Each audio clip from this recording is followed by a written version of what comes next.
Good morning students. कक्षा 9 Hindi pre mid term में हमने ग्रामर का एक टॉपिक लिया है, शब्द और पद।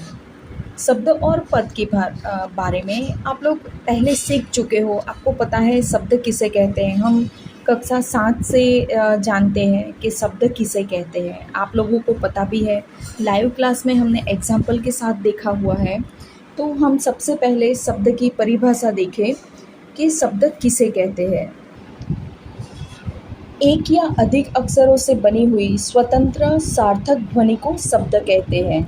जैसे एग्जाम्पल है राम, स्कूल, आत्मा, विद्वान आदि। मैंने आपको इससे भी सरल एग्जाम्पल दिया था कि हम वर्णमाला में से ल, क और म ये 3 वर्ण उठाते हैं और उनको लिख देते हैं ल, म, क। जब मैं आपको पूछूं कि क्या ये शब्द है, तो आप उसे शब्द नहीं बोल पाओगे क्योंकि इसका कोई अर्थ नहीं निकलता है। लेकिन जब मैं कलम बोलूं या जब मैं कमल बोलूं, तब आपको पता चलता है कि यस, जब मैं कमल बोलूं तब आप जान पाओगे कि एक फूल का नाम है। जब मैं कलम बोलती हूं तब आपको पता चलता है कि मैं पेन के बारे में बात कर रही हूँ। तो यहाँ पे ऐसे वर्ण या ऐसे अक्षर जिनको एक साथ रखना है, लेकिन किस तरह से, जिनकी सार्थक ध्वनि यानी कि जिनका कोई अर्थ निकले। यहाँ पे एग्जाम्पल है राम, स्कूल, आत्मा, विद्वान। ऐसे बहुत सारे शब्द हम जानते हैं। तो ये शब्द क्या होता है, स्वतंत्र होता है। लेकिन अगर हम यही शब्द को वाक्य में प्रयोग करते हैं, यही शब्द को जब हम वाक्य में प्रयोग करते हैं, तब उनका अस्तित्व स्वतंत्र नहीं रहता है, यानी वो स्वतंत्र शब्द नहीं होते हैं। क्योंकि हम जानते हैं कि वाक्य में ग्रामर के कुछ नियम, व्याकरण के कुछ नियम, जैसे लिंग, वचन, कारक, क्रिया के अनुसार हम शब्द को रखते हैं। जैसे हम जानते हैं कि वाक्य में कर्ता सबसे पहले आता है, तो उस तरह से जब शब्द व्याकरण के नियमों में बंध जाते हैं, अनुशासित हो जाते हैं, तब वो शब्द शब्द ना रहकर क्या बन जाता है, पद बन जाता है। अब देखते हैं पद की परिभाषा। तो सिंपल शब्द में हम कहें तो वाक्य में प्रयुक्त शब्द ही पद कहलाते हैं। जब तक शब्द स्वतंत्र है तब तक वो शब्द है, लेकिन जैसे ही उसका प्रयोग वाक्य में होता है तब वो क्या बन जाता है, पद बन जाता है। इस प्रकार प्रचलित भाषा में शब्द को ही पद कहा जाता है, लेकिन दोनों में स्पष्ट अंतर पाया जाता है।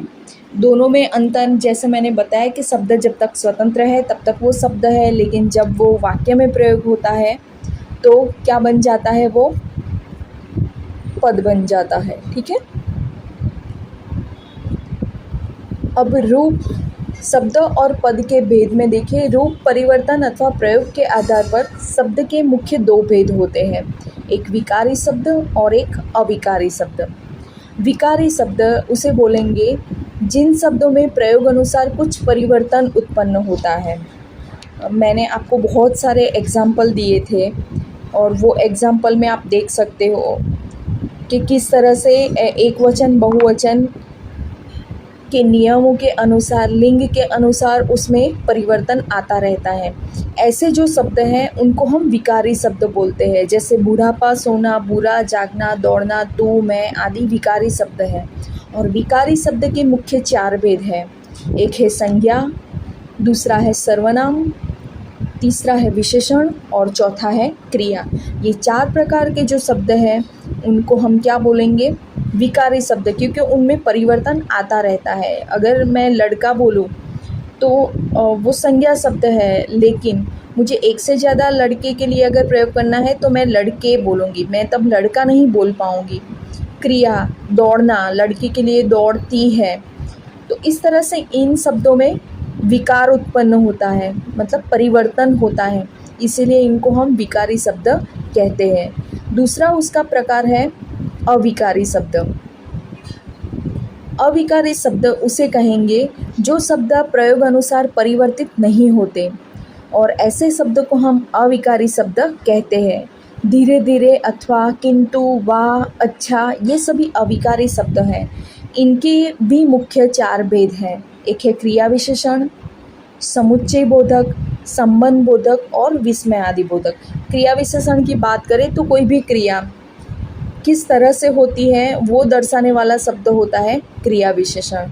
ठीक है, जैसे धीरे धीरे मैं चल रही हूँ, लेकिन मैं अगर बोलूँ कि मैं धीरे धीरे चल रही हूँ तो धीरे धीरे क्रिया विशेषण हुआ। तो धीरे धीरे मैं लड़के के आगे भी रख सकती हूँ, लड़की के लिए भी मैं धीरे धीरे ही। फिर ऐसा नहीं कि धीरे धीरे चलने के लिए मैं लड़के के लिए अलग, लड़की के लिए अलग, एक लड़के के लिए अलग और दो लड़के के लिए अलग, ऐसा नहीं होता। धीरे धीरे हम सभी में एक जैसा ही यूज़ करते हैं, मतलब उसमें कोई विकार उत्पन्न नहीं होता है। इसीलिए क्रिया विशेषण को क्या कहा जाता है? अविकारी शब्द। उसके बाद संबंधबोधक, किंतु, परंतु, अथवा, अच्छा, जैसे विस्मयादिबोधक, वाहक, अच्छा, ये सारे जो शब्द हैं वो शब्द चाहे हम कोई भी लिंग, कोई भी वचन में यूज़ करें, वो वैसे के वैसे रहते हैं। तो ऐसे क्रिया विशेषण, समुच्चय बोधक, संबंध बोधक और विस्मयादि बोधक को हम क्या कहेंगे? अविकारी शब्द कहेंगे। आपको ये दोनों के 4-4 भेद याद रखने हैं और आपको ध्यान रहना चाहिए कि वो संज्ञा है या सर्वनाम है। उस तरह से आपको पता चलेगा कि ये विकारी है या नहीं। या आप सेंटेंस बोल के भी कर सकते हो, आपको तुरंत पता चल जाएगा, क्योंकि रोज़ बरोज़ के जीवन में हम ऐसे शब्दों का प्रयोग करते ही रहते हैं। तो शब्द और पद दोनों के बारे में हमने देखा और बहुत ही